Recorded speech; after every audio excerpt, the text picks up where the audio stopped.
And up next, we have an educational piece brought to you by Mammoth Productions. I'm Baxter Burgundy, presenting live from the beach. Did you know that thawing permafrost is releasing methane into the atmosphere? Whoa! If you didn't, that's okay, you're not the only one. We did a quick survey of 100 friends and family to find out how many people knew of this global issue, and only 34% did. Although most people had an idea of what permafrost was, not many people knew where it is. So let's give you the rundown.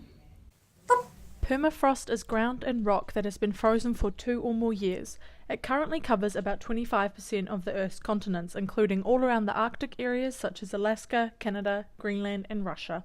This is MERV. MERV is a methane chemical compound. Methane is a hydrocarbon gas created by anaerobic decomposition of organic compounds. Usually MERV is fine. He doesn't bother many people and floats around happy as Larry.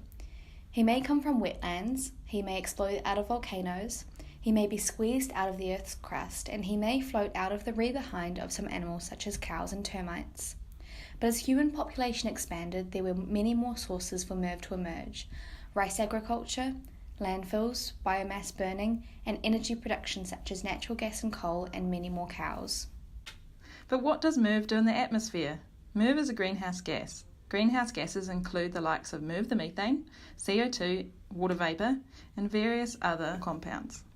The sun emits shortwave radiation, and the earth emits longwave radiation. With greenhouse gases in the atmosphere, they absorb this longwave radiation, causing warming. Greenhouse gases are normal in the atmosphere, and without them, the earth would be negative 18 degrees. So how does this link to permafrost? The permafrost contains lots of carbon, plant matter from dying trees, shrubs, grasses, etc.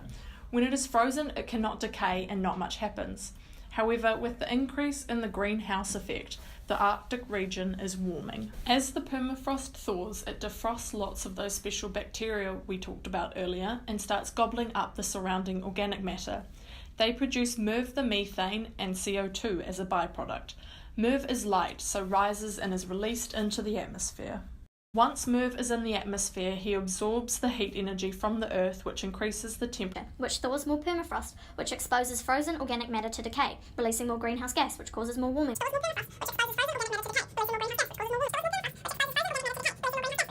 And the cycle goes on. So how does all this affect us? This doesn't just affect you if you live on a bit of permafrost in Siberia. It affects you right here in New Zealand as well. It will mean a change in the distribution and abundance of many species. It will mean more intense weather events such as droughts, floods and wildfires.